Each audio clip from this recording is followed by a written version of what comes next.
Sound to Mind channel presents the story The Bottle of Woe, based on The Bottle Imp by Louis Stevenson.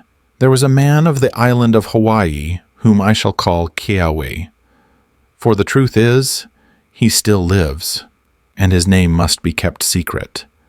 But the place of his birth was not far from Honaunau, where the bones of Keawe the Great lie hidden in a cave.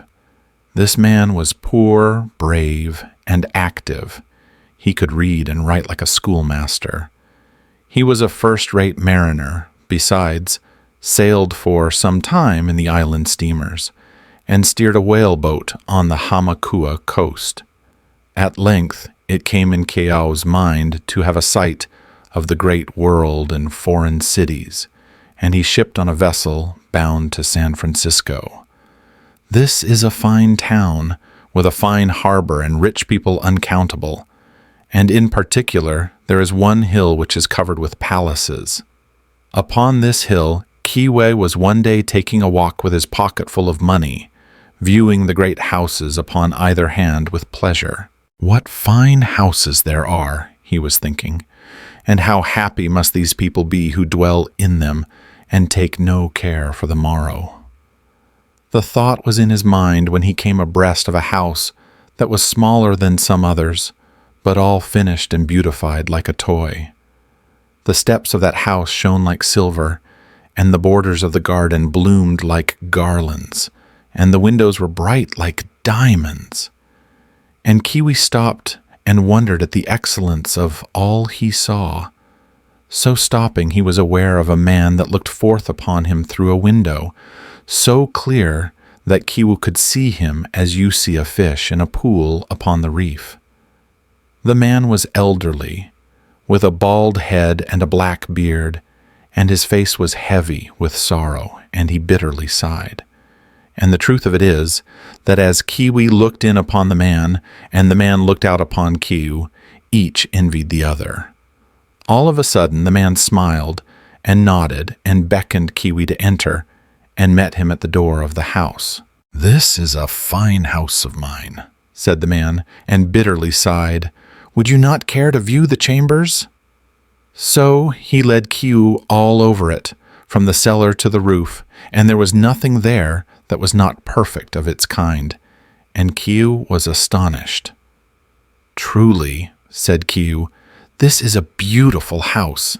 If I lived in the like of it, I should be laughing all day long. How comes it then that you should be sighing?" "There is no reason," said the man, "why you should not have a house in all points similar to this, and finer if you wish. You have some money, I suppose." "I have $50, said Keawe, "but a house like this will cost more than $50. The man made a computation. "I am sorry you have no more," said he, "for it may raise you trouble in the future, but it shall be yours at $50. "The house?" asked Keawe. "No, not the house," replied the man, "but the bottle. For I must tell you, although I appear to you so rich and fortunate, all my fortune, and this house itself, and its garden, came out of a bottle not much bigger than a pint. This is it." And he opened a lock-fast place, and took out a round-bellied bottle with a long neck. The glass of it was white like milk, with changing rainbow colors in the grain. Within sides, something obscurely moved, like a shadow in a fire. "This is the bottle," said the man. And when Keawe laughed, "You do not believe me," he added.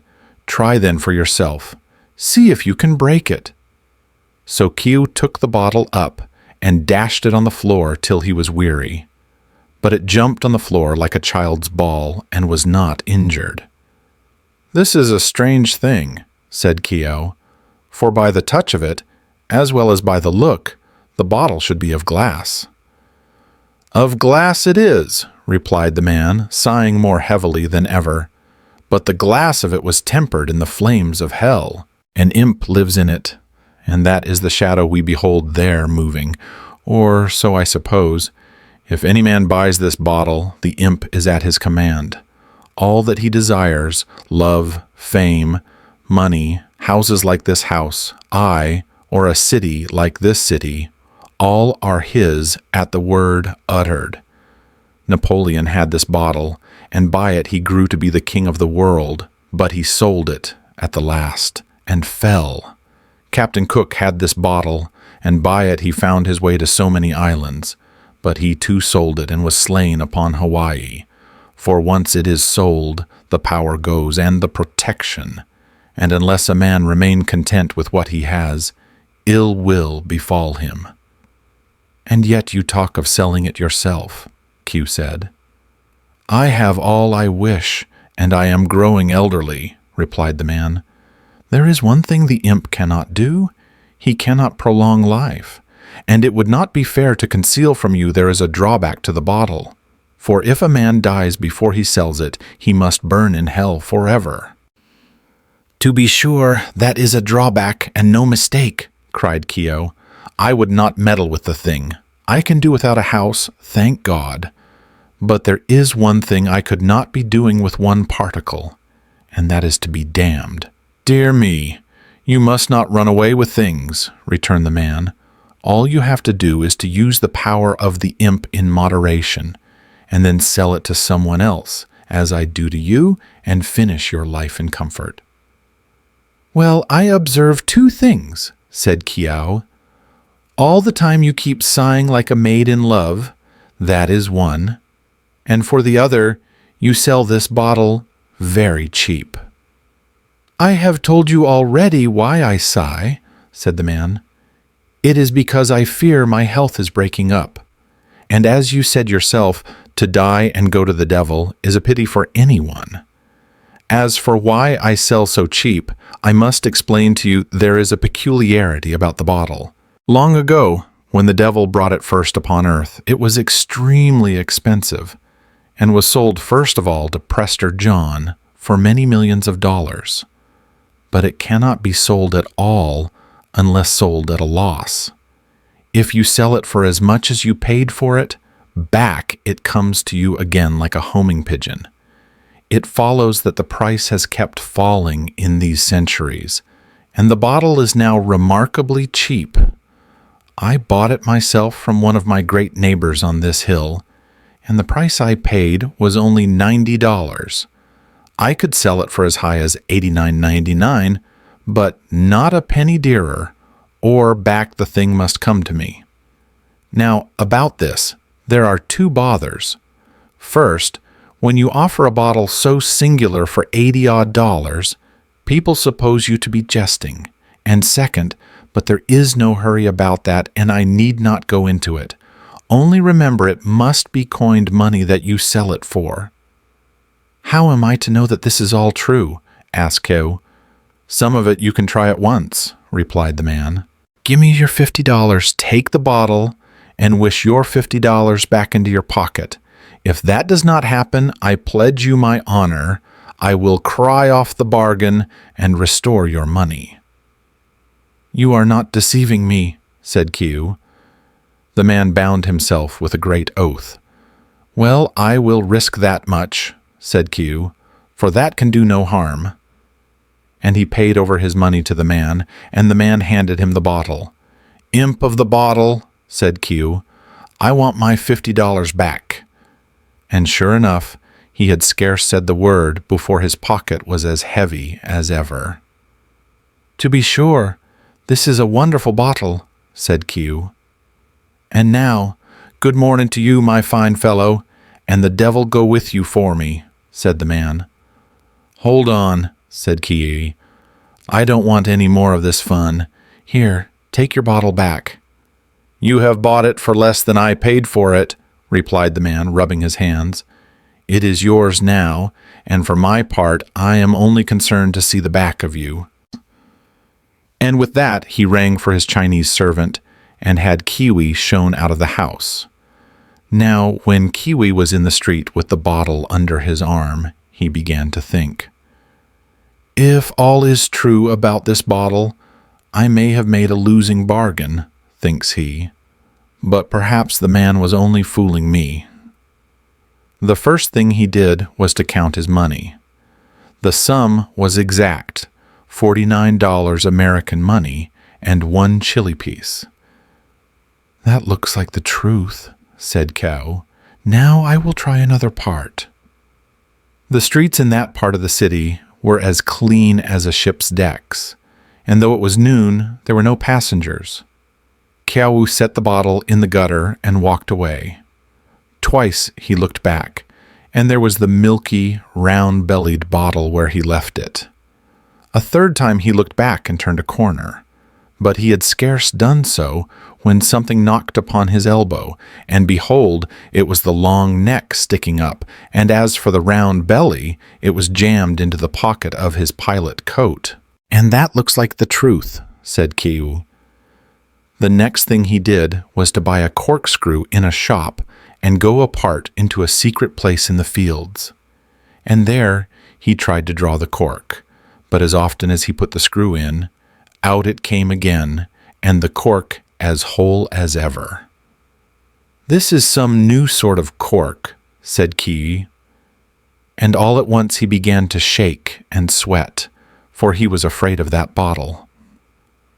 On his way back to the port side, he saw a shop where a man sold shells and clubs from the wild islands, old heathen deities, old coined money, pictures from China and Japan, and all manner of things that sailors bring in their sea chests. And here he had an idea. So he went in and offered the bottle for $100. The man of the shop laughed at him at first and offered him $5. But indeed, it was a curious bottle. Such glass was never blown in any human glassworks. So prettily the colors shone under the milky white, and so strangely the shadow hovered in the midst.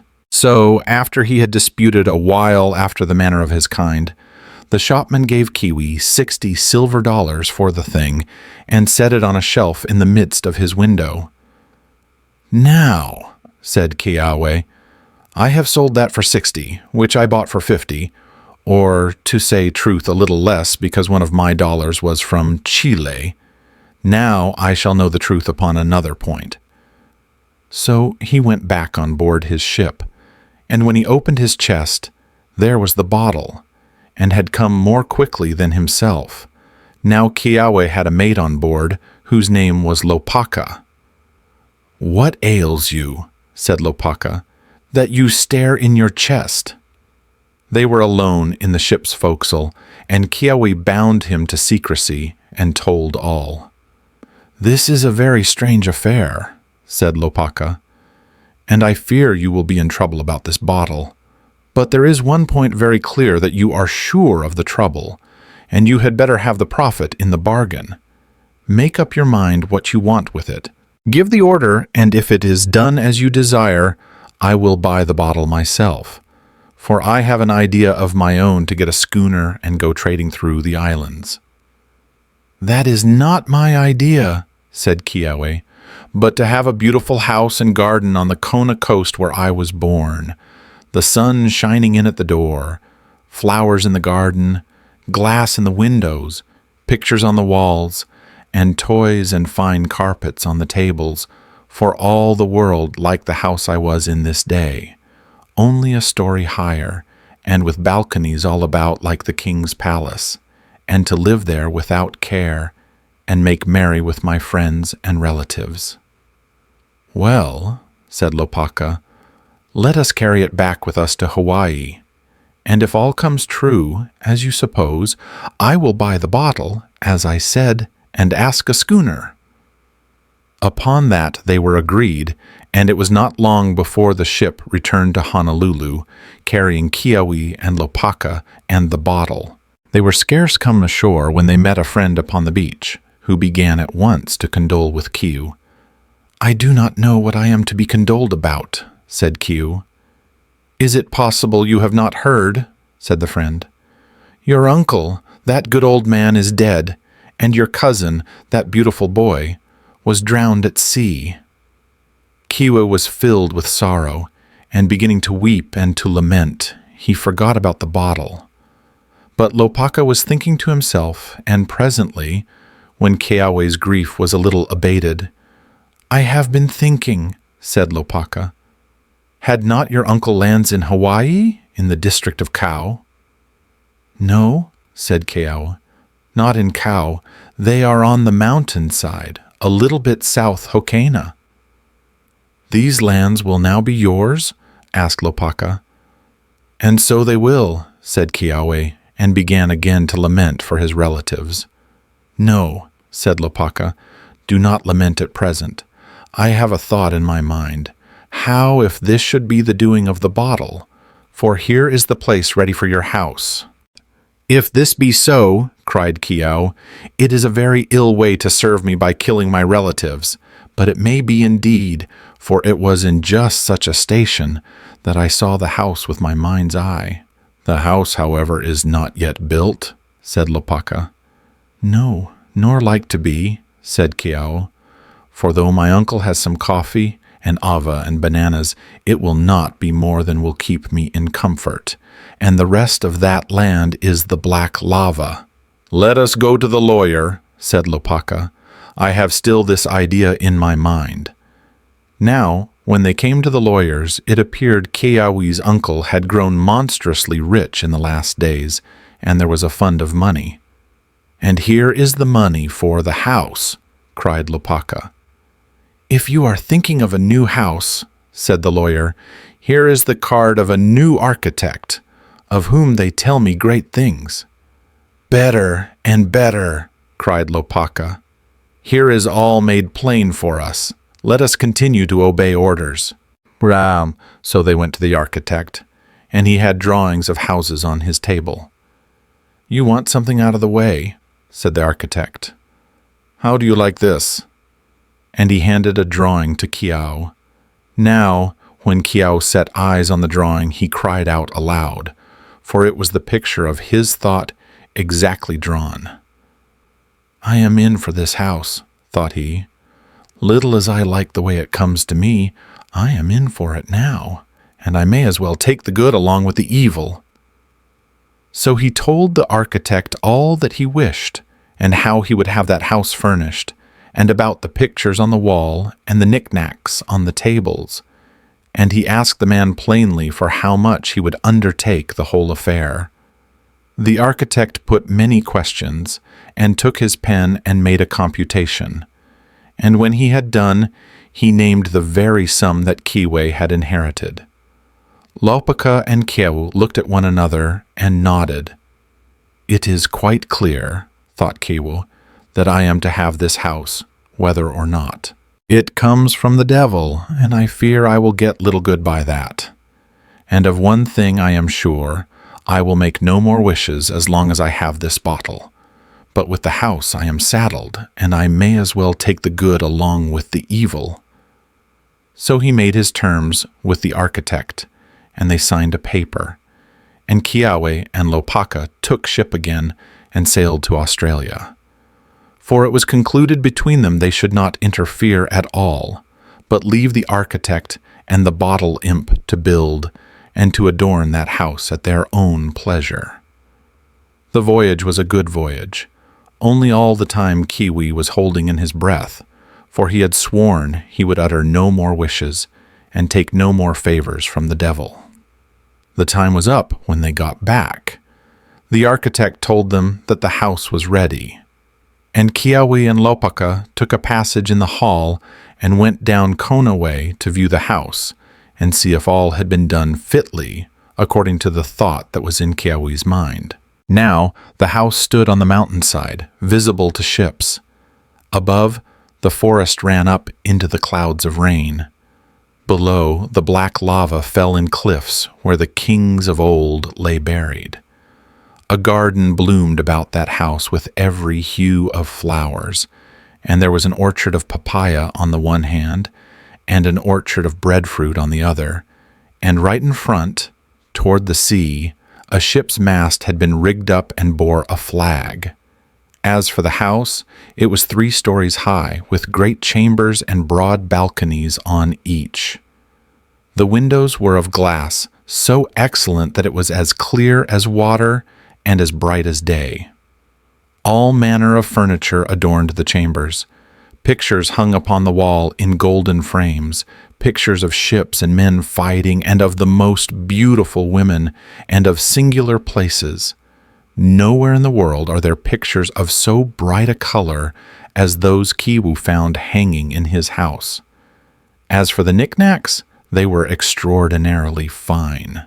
Chiming clocks and musical boxes, little men with nodding heads, books filled with pictures, weapons of price from all quarters of the world, and the most elegant puzzles to entertain the leisure of a solitary man. And as no one would care to live in such chambers only to walk through and view them, the balconies were made so broad that a whole town might have lived upon them in delight.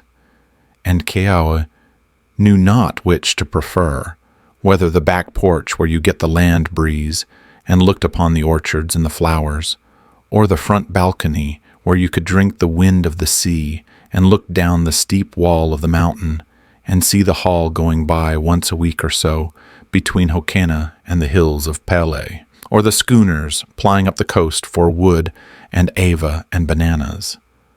When they had viewed all, Keawe and Lopaka sat on the porch. "Well," asked Lopaka, "is it all as you designed?" "Words cannot utter it," said Keawe. "It is better than I dreamed, and I am sick with satisfaction." "There is but one thing to consider," said Lopaka. "All this may be quite natural, and the bottle impy have nothing whatever to say to it.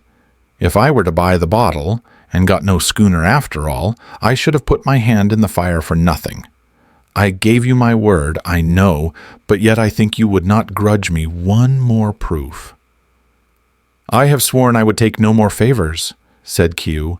"I have gone already deep enough." "This is no favor I am thinking of," replied Lopaka. "It is only to see the imp himself. There is nothing to be gained by that, and so nothing to be ashamed of. And yet, if I once saw him, I should be sure of the whole matter. So indulge me so far, and let me see the imp. And after that, here is the money in my hand, and I will buy it." "There is only one thing I am afraid of," said Keawe. "The imp may be very ugly to view, and if you once set eyes upon him, you might be very undesirous of the bottle." "I am a man of my word," said Lopaka, "and here is the money betwixt us." "Very well," replied Keawe. "I have a curiosity myself, so come, let us have one look at you, Mr. Imp." Now, as soon as that was said, the imp looked out of the bottle and in again, swift as a lizard. And there sat Keawe and Lopaka turned to stone. The night had quite come before either found a thought to say or voice to say it with. And then Lopaka pushed the money over and took the bottle. "I am a man of my word," said he, "and had need to be so, or I would not touch this bottle with my foot. Well, I shall get my schooner and $1 or 2 for my pocket, and then I will be rid of this devil as fast as I can. For to tell you the plain truth, the look of him has cast me down." "Lopaka," said Keawe, "do not think any worse of me than you can help. I know it is night, and the road's bad, and the pass by the tombs an ill place to go by so late. But I declare, since I have seen that little face, I cannot eat or sleep or pray till it is gone from me. I will give you a lantern and a basket to put the bottle in, and any picture or fine thing in all my house that takes your fancy, and be gone at once, and go sleep at Hokena with Nahinu." "Keawe," said Lopaka, "many a man would take this ill, above all when I am doing you a turn so friendly as to keep my word and buy the bottle. And for that matter, the night and the dark and the way by the tombs must be all tenfold more dangerous to a man with such a sin upon his conscience and such a bottle under his arm. But for my part, I am so extremely terrified myself, I have not the heart to blame you. Here I go then, and I pray God you may be happy in your house. And I fortunate with my schooner, and both get to heaven in the end, in spite of the devil and his bottle." So Lopaka went down the mountain, and Keawe stood in his front balcony and listened to the clink of the horses' shoes and watched the lantern go shining down the path and along the cliff of caves where the old dead are buried. And all the time he trembled and clasped his hands and prayed for his friend and gave glory to God that he himself was escaped out of that trouble. But the next day came very brightly, and that new house of his was so delightful to behold that he forgot his terrors. One day followed another, and Keawe dwelt there in perpetual joy. He had his place on the back porch. It was there he ate and lived and read the stories in the Honolulu newspapers. But when anyone came by, they would go in and view the chambers and the pictures. And the fame of the house went far and wide. It was called Kahalenui, the Great House, in all Kona. And sometimes the Bright House, for Keawe kept a Chinese man who was all day dusting and furbishing, and the glass and the gilt and the fine stuffs, and the pictures shone as bright as the morning. As for Keawe himself, he could not walk in the chambers without singing. His heart was so enlarged, and when ships sailed by upon the sea, he would fly his colors on the mast. So time went by until one day Keawe went upon a visit as far as Kailua to certain of his friends. There he was well feasted, and left as soon as he could the next morning and rowed hard, for he was impatient to behold his beautiful house. And besides, the night then coming on was the night in which the dead of old days go abroad in the sides of Kona, and having already meddled with the devil, he was the more chary of meeting with the dead. A little beyond Honau now, looking far ahead, he was aware of a woman bathing in the edge of the sea, and she seemed a well-grown girl, but he thought no more of it. Then he saw her white shift flutter as she put it on, and then her red holoku, and by the time he came abreast of her, she was done with her toilet and had come up from the sea and stood by the trackside in her red holoku, and she was all freshened with the bath, and her eyes shone and were kind. Now Keawe no sooner beheld her than he drew rein. "I thought I knew everyone in this country," said he. "How comes it that I do not know you?" "I am Kokua, daughter of Keanu," said the girl, "and I have just returned from Oahu. Who are you?" "I will tell you who I am in a little," said Keawe, dismounting from his horse. "But not now, for I have a thought in my mind, and if you knew who I was, you might have heard of me and would not give me a true answer. But tell me, first of all, one thing. Are you married?" At this, Kokua laughed out loud. "It is you who ask questions," she said. "Are you married yourself?" "Indeed, Kokua, I am not," replied Keawe, "and never thought to be until this hour. But here is the plain truth. I have met you here at the roadside, and I saw your eyes, which are like the stars, and my heart went to you as swift as a bird. And so, now, if you want none of me, say so, and I will go on to my own place. But if you think me no worse than any other young man, say so too, and I will turn aside to your fathers for the night, and tomorrow I will talk with the good man." Kokua said never a word, but she looked at the sea and laughed. "Kokua," said Keawe, "if you say nothing I will take that for the good answer, so let us be stepping to your father's door." She went on ahead of him, still without speech. Only sometimes she glanced back and glanced away again, and she kept the strings of her hat in her mouth.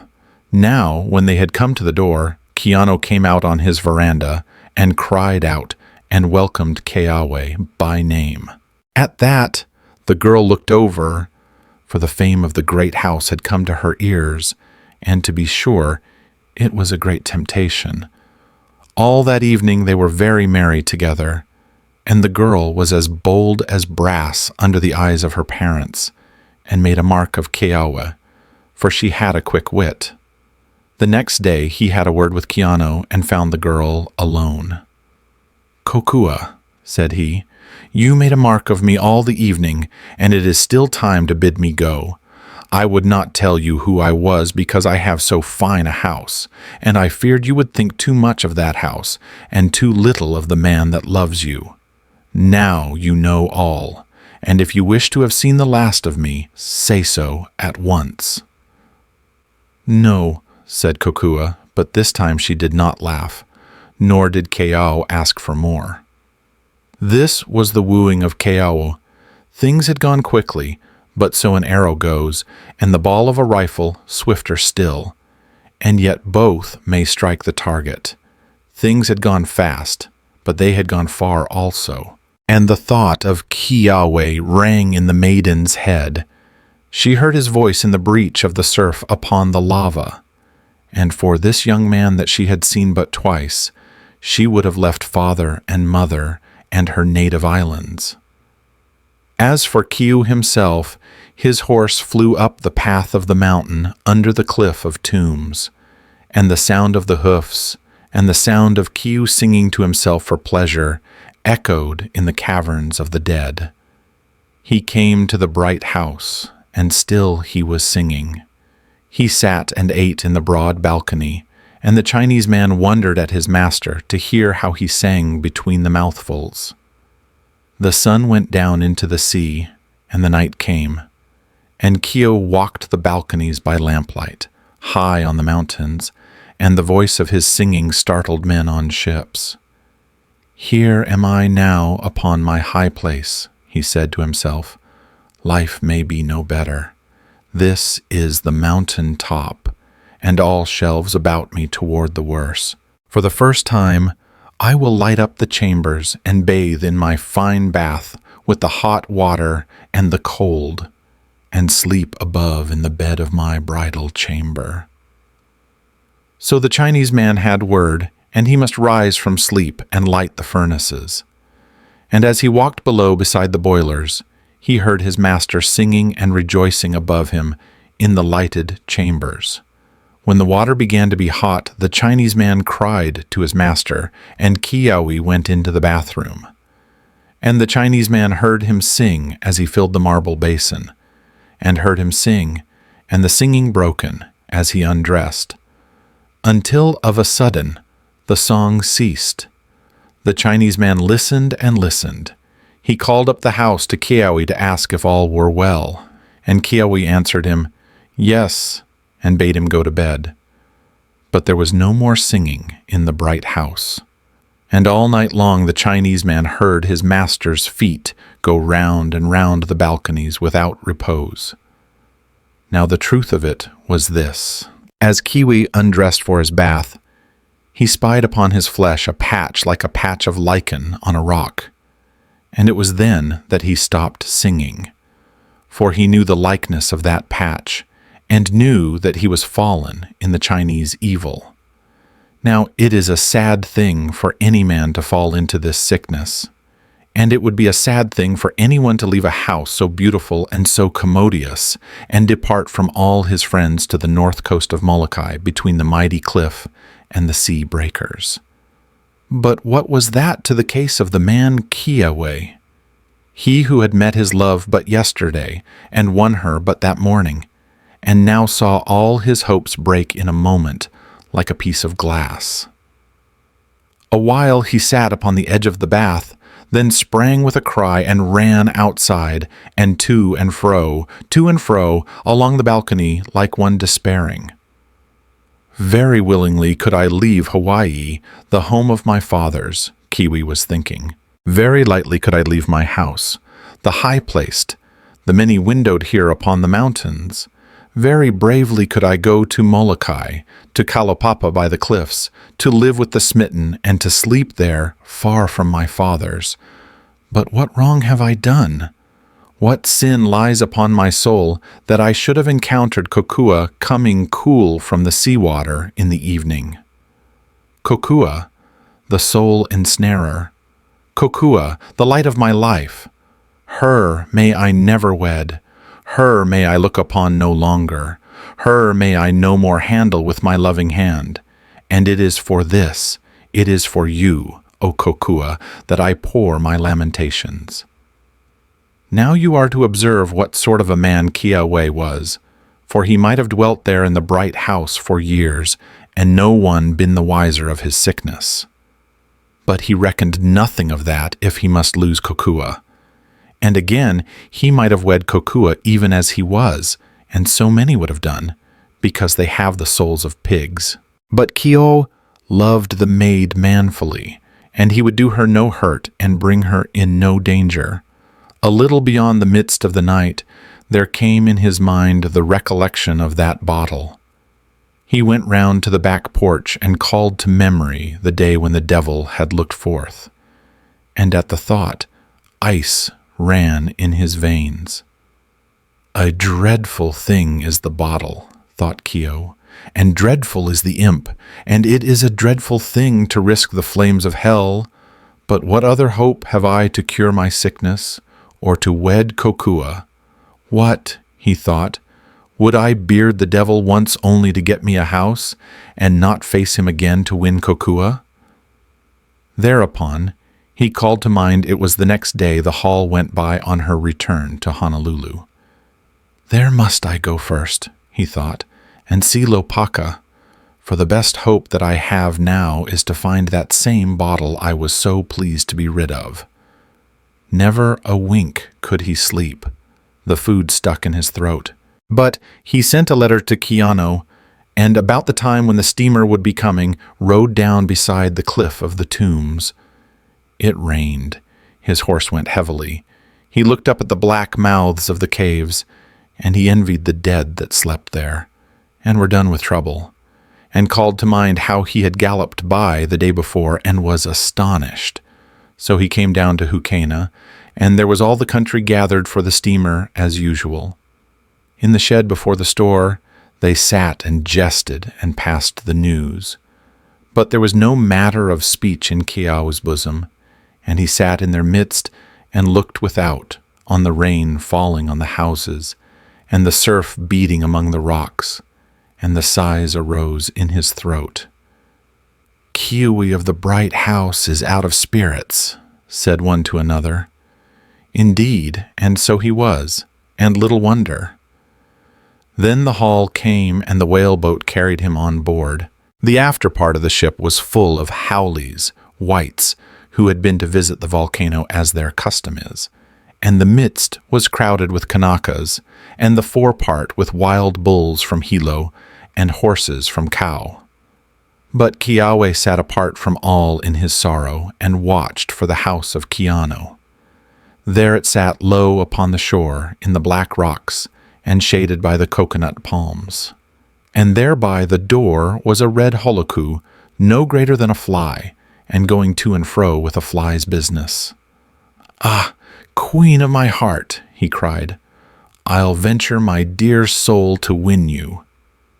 Soon after darkness fell, and the cabins were lit up, and the haoles sat and played at the cards, and drank whiskey as their custom is. But Keawe walked the deck all night, and all the next day, as they steamed under the lee of Maui or of Molokai, he was still pacing to and fro like a wild animal in a menagerie. Toward evening they passed Diamond Head and came to the pier of Honolulu. Keawe stepped out among the crowd and began to ask for Lopaka. It seemed he had become the owner of a schooner, none better in the islands, and was gone upon an adventure as far as Pola Pola or Kahiki.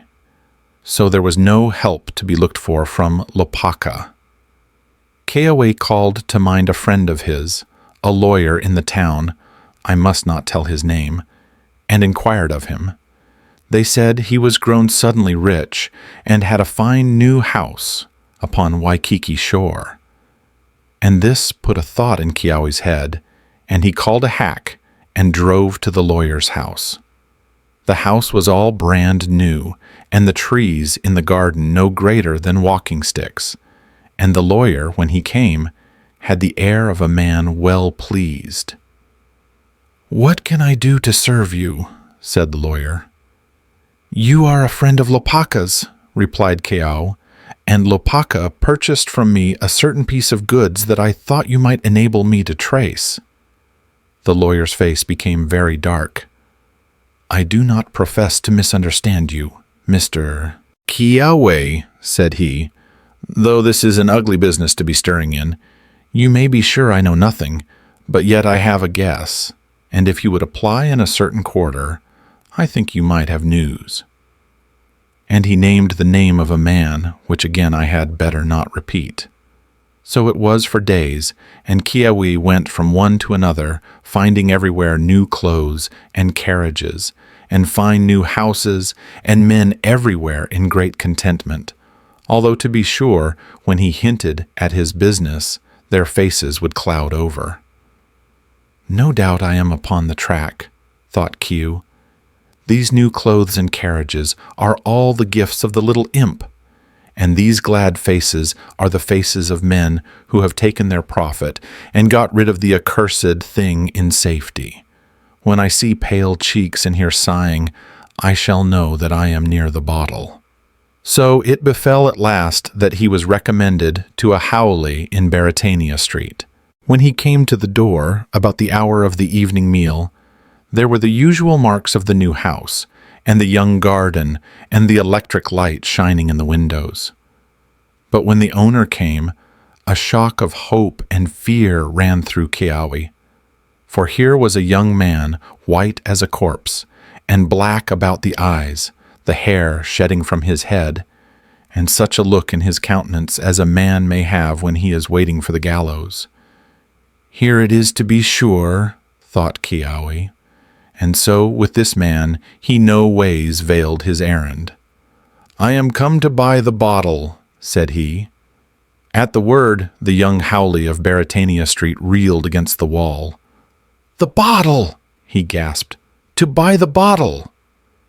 Then he seemed to choke, and seizing Keawe by the arm, carried him into a room and poured out wine in 2 glasses.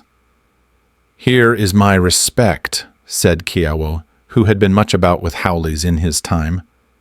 "Yes," he added, "I am come to buy the bottle. What is the price by now?" At that word the young man let his glass slip through his fingers and looked upon Keawe like a ghost. "The price?" says he. "The price? You do not know the price?" "It is for that I am asking you," returned Keawe. "But why are you so much concerned? Is there anything wrong about the price?" "It has dropped a great deal in value since your time, Mr. Keawe," said the young man, stammering. "Well, well, I shall have the less to pay for it," says Keawe. "How much did it cost you?" The young man was as white as a sheet. 2 cents, said he. "What?" cried Keawe. 2 cents? Why, then you can only sell it for 1, and he who buys it—" The words died upon Keawe's tongue. He who bought it could never sell it again. The bottle and the bottle imp must abide with him until he died, and when he died, must carry him to the red end of hell. The young man of Beretania Street fell upon his knees. "For God's sake, buy it!" he cried. "You can have all my fortune in the bargain. I was mad when I bought it at that price. I had embezzled money at my store. I was lost else. I must have gone to jail." "Poor creature," said Keawe. "You would risk your soul upon so desperate an adventure, and to avoid the proper punishment of your own disgrace, and you think I could hesitate with love in front of me. Give me the bottle and the change, which I make sure you have already. Here is a 5-cent piece." It was as Keawe supposed. The young man had the change ready in a drawer. The bottle changed hands, and Keawe's fingers were no sooner clasped upon the stalk than he had breathed his wish to be a clean man. And sure enough, when he got home to his room and stripped himself before a glass, his flesh was whole like an infant's. And here was the strange thing.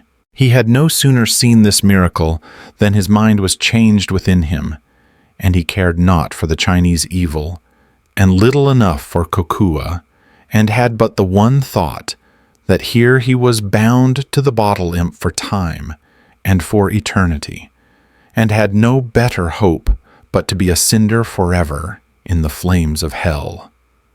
Away ahead of him, he saw them blaze with his mind's eye, and his soul shrank, and darkness fell upon the light. When Keawe came to himself a little, he was aware it was the night when the band played at the hotel.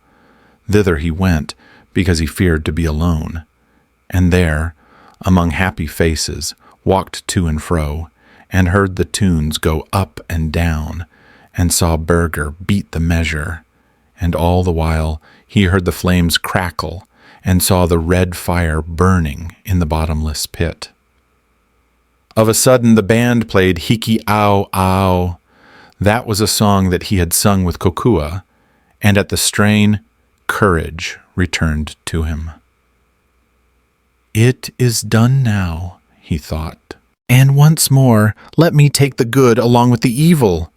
So it befell that he returned to Hawaii by the first steamer, and as soon as it could be managed, he was wedded to Kokua and carried her up the mountainside to the bright house. Now it was so with these two that when they were together, Keawe's heart was stilled. But so soon as he was alone, he fell into a brooding horror and heard the flames crackle, and saw the red fire burn in the bottomless pit. The girl indeed had come to him wholly.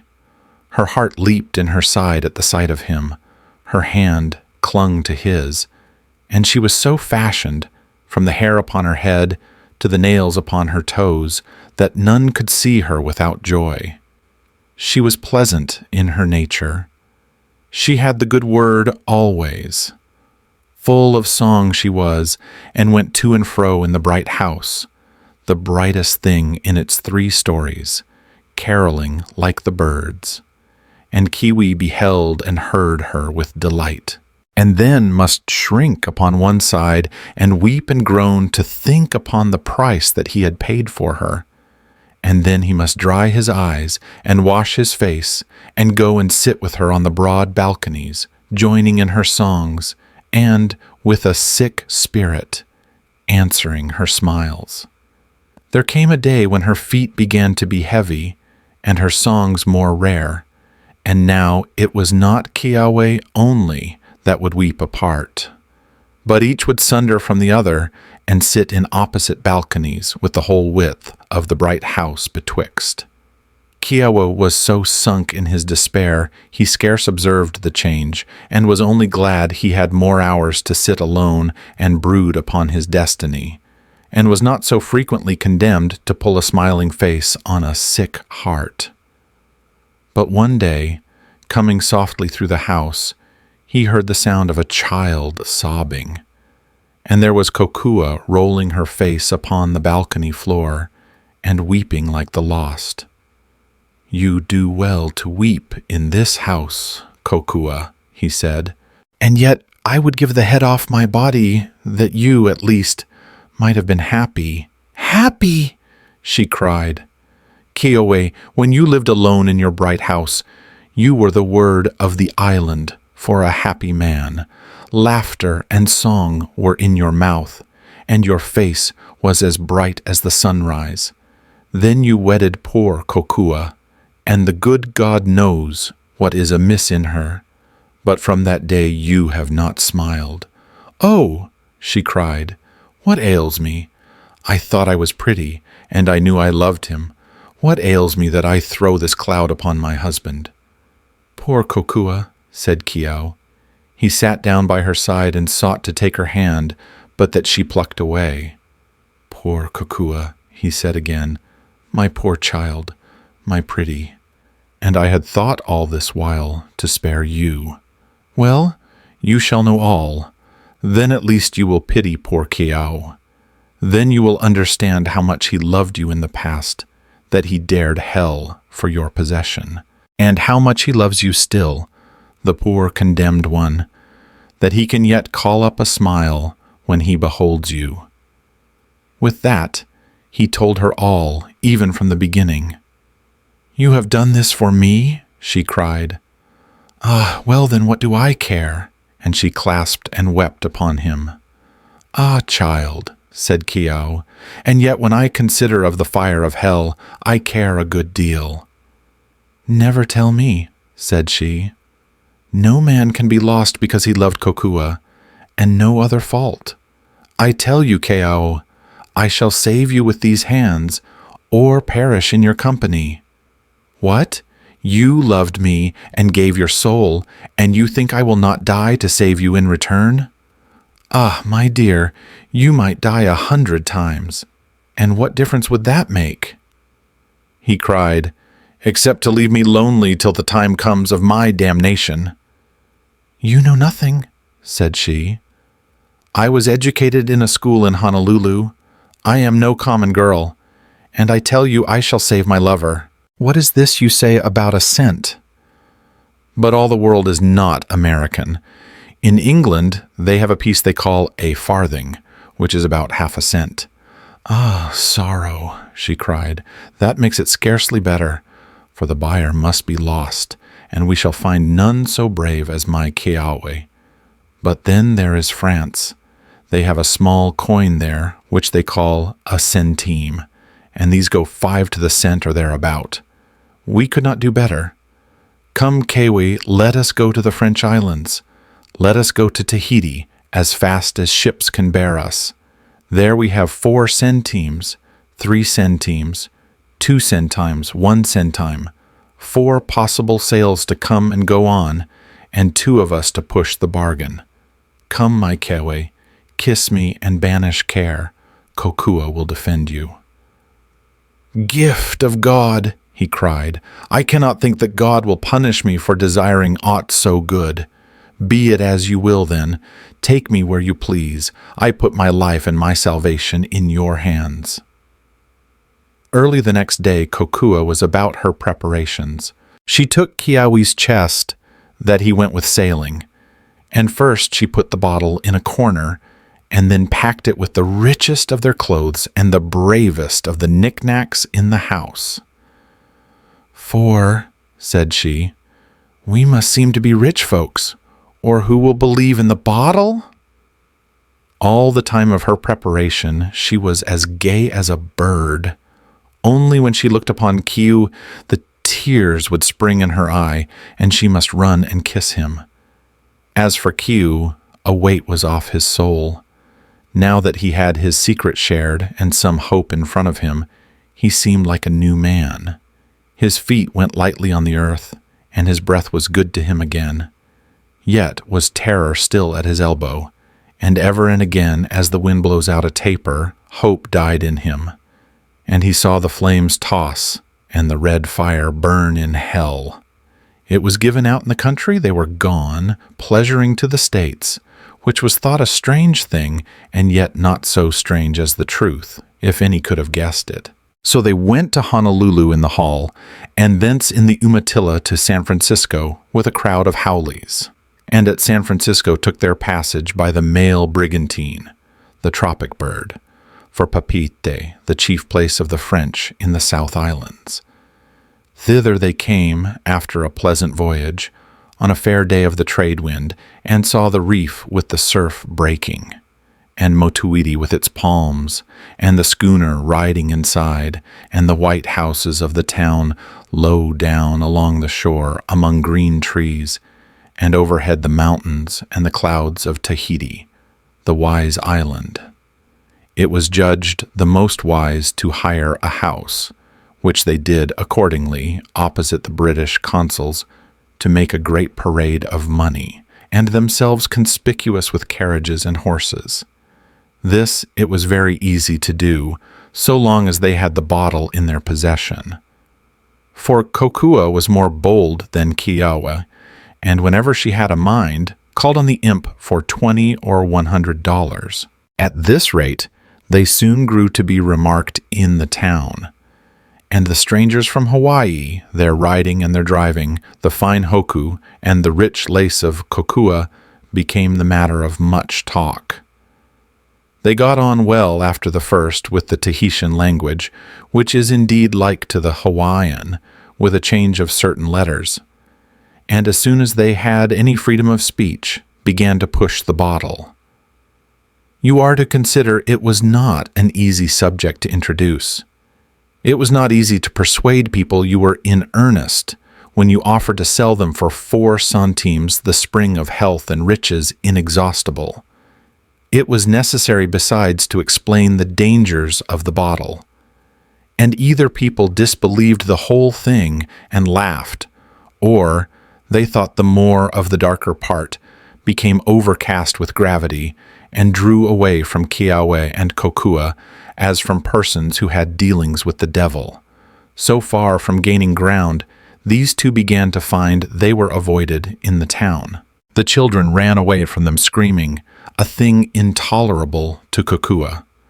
Catholics crossed themselves as they went by, and all persons began with one accord to disengage themselves from their advances. Depression fell upon their spirits. They would sit at night in their new house after a day's weariness, and not exchange one word, or the silence would be broken by Kokua bursting suddenly into sobs. Sometimes they would pray together. Sometimes they would have the bottle out upon the floor and sit all evening watching how the shadow hovered in the midst. At such times they would be afraid to go to rest.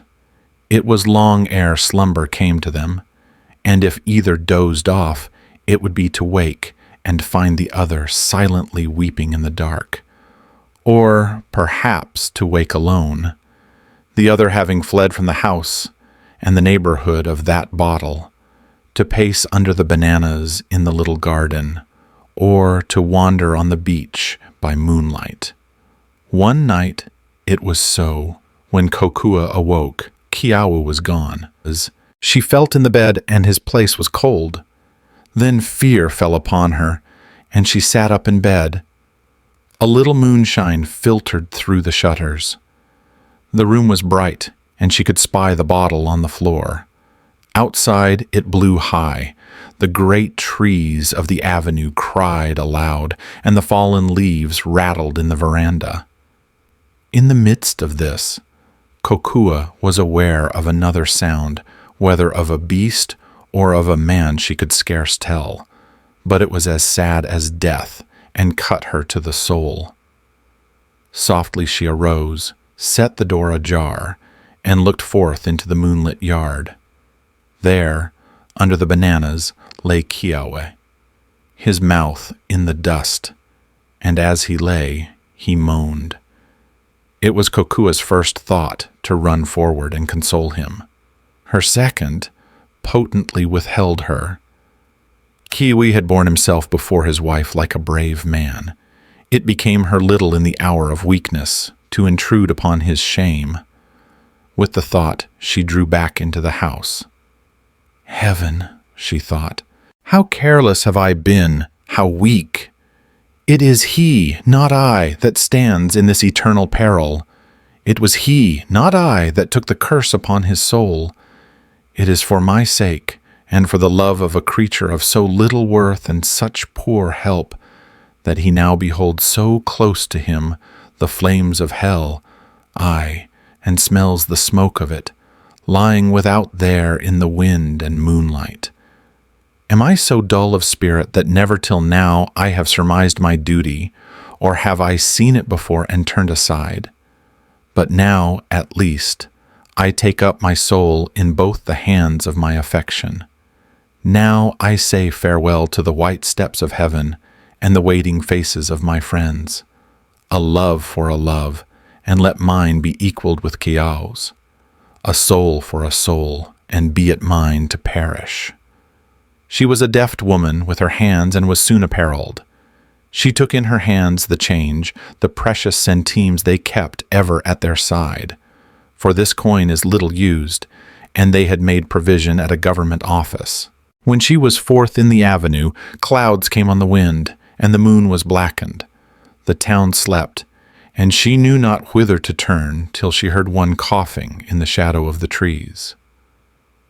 "Old man," said Kokua, "what do you hear abroad in the cold night?"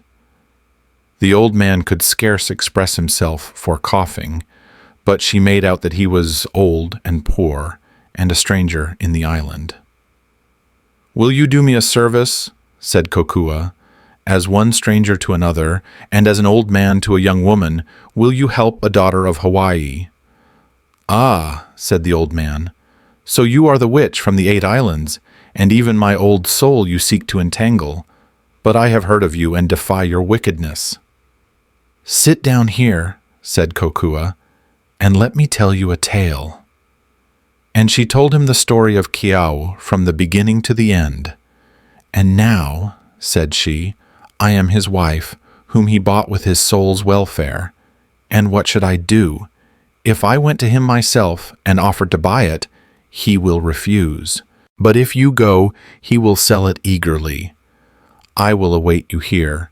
You will buy it for 4 centimes, and I will buy it again for 3, and the Lord strengthen a poor girl." "If you meant falsely," said the old man, "I think God would strike you dead." "He would," cried Kokua. "Be sure he would. I could not be so treacherous. God would not suffer it."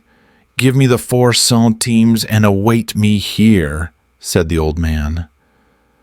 Now when Kokua stood alone in the street, her spirit died. The wind roared in the trees, and it seemed to her the rushing of the flames of hell. The shadows towered in the light of the street lamp, and they seemed to her the snatching hands of evil ones. If she had had the strength, she must have run away. And if she had had the breath, she must have screamed aloud. But in truth, she could do neither, and stood and trembled in the avenue like an affrighted child. Then she saw the old man returning, and he had the bottle in his hand. "I have done your bidding," said he. "I left your husband weeping like a child. Tonight he will sleep easy." And he held the bottle forth. "Before you give it me," Kokua panted, "take the good with the evil. Ask to be delivered from your cough." "I am an old man," replied the other, "and too near the gate of the grave to take a favor from the devil. But what is this? Why do you not take the bottle? Do you hesitate?" "Not hesitate," cried Kokua. "I am only weak. Give me a moment. It is my hand resists. My flesh shrinks back from the accursed thing. One moment only." The old man looked upon Kokua kindly. "Poor child," said he. "You fear, your soul misgives you. Well, let me keep it. I am old, and can never more be happy in this world. And as for the next—" "Give it me," gasped Kokua. "There is your money. Do you think I am so base as that? Give me the bottle." "God bless you, child," said the old man. Kokua concealed the bottle under her holoku, said farewell to the old man, and walked off along the avenue. She cared not whither, for all roads were now the same to her, and led equally to hell. Sometimes she walked, and sometimes ran. Sometimes she screamed out loud in the night, and sometimes lay by the wayside in the dust, and wept. All that she had heard of hell came back to her. She saw the flames blaze, and she smelled the smoke, and her flesh withered on the coals. Near day she came to her mind again, and returned to the house. It was even as the old man said. Keawe slumbered like a child. Kokua stood and gazed upon his face. "Now, my husband," said she, "it is your turn to sleep. When you wake, it will be your turn to sing and laugh.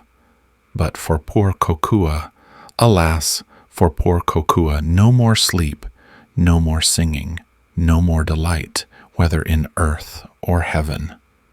With that, she lay down in the bed by his side, and her misery was so extreme that she fell into a deep slumber instantly. Late in the morning, her husband woke her and gave her the good news. It seemed he was silly with delight, for he paid no heed to her distress, ill, though she dissembled it. The words stuck in her mouth. It mattered not. Keawe did the speaking. She ate not a bite, but who was to observe it? For Keawe cleared the dish. Kokua saw and heard him, like some strange thing in a dream.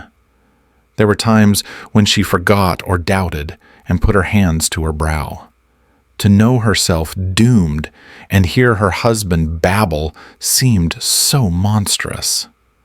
All the while, Keawe was eating and talking and planning the time of their return and thanking her for saving him and fondling her and calling her the true helper after all. He laughed at the old man that was fool enough to buy that bottle. A worthy old man he seemed, Keawe said, but no one can judge by appearances, for why did the old reprobate require the bottle? My husband, said Kokua humbly, his purpose may have been good. Keawe laughed like an angry man. Fiddle-dee-dee, cried Keawe. An old rogue, I tell you, and an old ass to boot, for the bottle was hard enough to sell at 4 centimes, and at 3 it will be quite impossible. The margin is not broad enough. The thing begins to smell of scorching. Brr, said he, and shuddered. It is true. I bought it myself at 1 cent, when I knew not there were smaller coins. I was a fool for my pains. There will never be found another, and whoever has that bottle now will carry it to the pit. Oh, my husband, said Kokua, is it not a terrible thing to save oneself by the eternal ruin of another? It seems to me I could not laugh. I would be humbled. I would be filled with melancholy. I would pray for the poor holder. Then Keawe, because he felt the truth of what she said, grew the more angry. Highty-tighty, cried he. You may be filled with melancholy if you please. It is not the mind of a good wife. If you thought at all of me, you would sit shamed. Thereupon he went out, and Kokua was alone. What chance had she to sell that bottle at 2 centimes? None, she perceived. And if she had any, here was her husband hurrying her away to a country where there was nothing lower than 1 cent. And here, on the morrow of her sacrifice, was her husband leaving her and blaming her. She would not even try to profit by what time she had, but sat in the house, and now had the bottle out, and viewed it with unutterable fear, and now with loathing, hid it out of sight. By and by, Keawe came back and would have her take a drive. My husband, I am ill, she said. I am out of heart. Excuse me, I can take no pleasure. Then was Keawe more wroth than ever, with her because he thought she was brooding over the case of the old man, and with himself because he thought she was right and was ashamed to be so happy. This is your truth, cried he, and this your affection. Your husband is just saved from eternal ruin, which he encountered for the love of you, and you can take no pleasure. Kokua, you have a disloyal heart. He went forth again furious and wandered in the town all day. He met friends and drank with them. They hired a carriage and drove into the country, and there drank again. All the time Keawe was ill at ease, because he was taking this pastime while his wife was sad, and because he knew in his heart that she was more right than he. And the knowledge made him drink the deeper. Now there was an old brutal Haole drinking with him, one that had been a boatswain of a whaler, a runaway, a digger in gold mines, a convict in prisons. He had a low mind and a foul mouth. He loved to drink and to see others drunken, and he pressed the glass upon Keawe. Soon there was no more money in the company. Here you, says the boatswain, you are rich, you have been always saying. You have a bottle or some foolishness. Yes, says Keawe, I am rich. I will go back and get some money from my wife who keeps it. That's a bad idea, mate, said the boatswain. Never you trust a petticoat with dollars. They're all as false as water. You keep an eye on her. Now this word struck in Keawe's mind, for he was muddled with what he had been drinking. "I should not wonder but she was false indeed," thought he. "Why else should she be so cast down at my release? But I will show her I am not the man to be fooled. I will catch her in the act." Accordingly, when they were back in town, Keawe bade the boatswain wait for him at the corner by the old calaboose, and went forward up the avenue alone to the door of his house. The night had come again. There was a light within, but never a sound, and Keawe crept about the corner, opened the back door softly, and looked in. There was Kokua on the floor, the lamp at her side. Before her was a milk-white bottle with a round belly and a long neck, and as she viewed it, Kokua wrung her hands. A long time Keawe stood and looked in the doorway. At first he was struck stupid, and then fear fell upon him that the bargain had been made amiss, and the bottle had come back to him as it came at San Francisco. And at that his knees were loosened, and the fumes of the wine departed from his head like mists off a river in the morning. And then he had another thought, and it was a strange one that made his cheeks to burn. "I must make sure of this," thought he. So he closed the door and went softly around the corner again, and then came noisily in, as though he were but now returned. And lo, by the time he opened the front door, no bottle was to be seen. And Kokua sat in a chair, and started up like one awakened out of sleep. "I have been drinking all day and making merry," said Keawe. "I have been with good companions, and now I only come back for money and return to drink and carouse with them again." Both his face and voice were as stern as judgment, but Kokua was too troubled to observe. "You do well to use your own, my husband," said she, and her words trembled. "Oh, I do well in all things," said Keawe, and he went straight to the chest and took out money. But he looked besides in the corner where they kept the bottle, and there was no bottle there. At that, the chest heaved upon the floor like a sea billow, and the house spun about him like a wreath of smoke, for he saw she was lost now, and there was no escape. "It is what I feared," he thought. "It is she who has bought it." And then he came to himself a little and rose up, but the sweat streamed upon his face, as thick as the rain and as cold as the well water.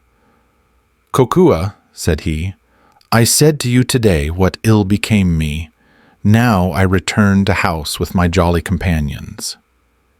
And at that he laughed a little quietly. "I will take more pleasure in the cup if you forgive me." She clasped his knees in a moment. She kissed his knees with flowing tears. "Oh," she cried, "I ask but a kind word." "Let us never one think hardly of the other," said Keawe, and was gone out of the house. Now the money that Keawe had taken was only some of that store of centime pieces they had laid in at their arrival. It was very sure he had no mind to be drinking. His wife had given her soul for him. Now he must give his for hers. No other thought was in the world with him. At the corner by the old calaboose there was the boatswain waiting.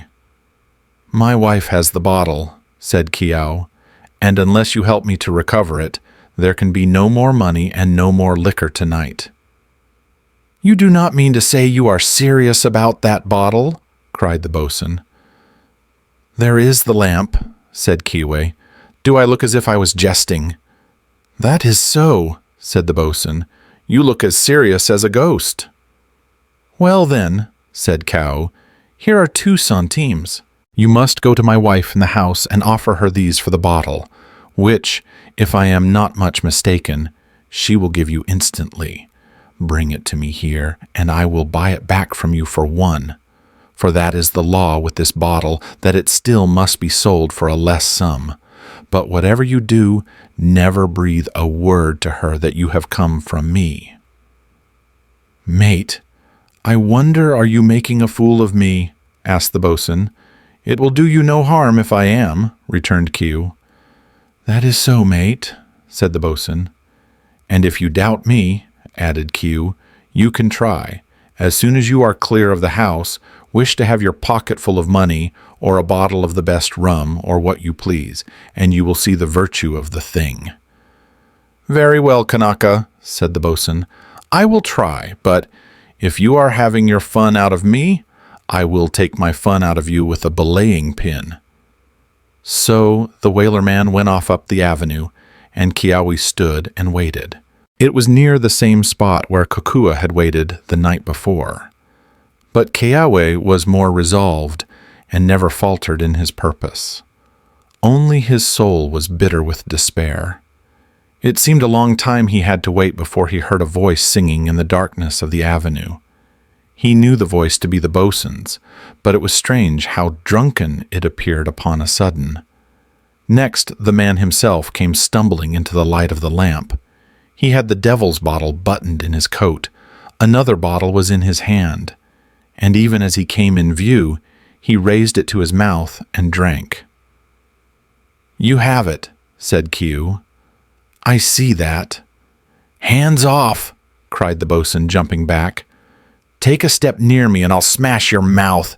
You thought you could make a cat's paw of me, did you?" "What do you mean?" cried Keawe. "Mean?" cried the boatswain. "This is a pretty good bottle, this is, that's what I mean. How I got it for 2 centimes I can't make out, but I'm sure you shan't have it for 1. "Do we?" "You mean you won't sell?" gasped Keawe. "No, sir," cried the boatswain. "But I'll give you a drink of the rum if you like. I tell you," said Keawe, "the man who has that bottle goes to hell." "I reckon I'm going anyway," returned the sailor, "and this bottle's the best thing to go with I've struck yet." "No, sir," he cried again. "This is my bottle now, and you can go and fish for another." "Can this be true?" Keawe cried. "For your own sake, I beseech you, sell it me." "I don't value any of your talk," replied the boatswain. "You thought I was a flat. Now you see I'm not, and there's an end. If you won't have a swallow of the rum, I'll have one myself. Here's your health, and good night to you." So off he went down the avenue toward town. And there goes the bottle out of the story. But Keawe ran to Kokua light as the wind. And great was their joy that night, and great since then has been the peace of all their days in the bright house. And so Keawe and Kokua escaped the bottle's curse, living out their days in peace and happiness in their radiant home, Projetos, forevermore.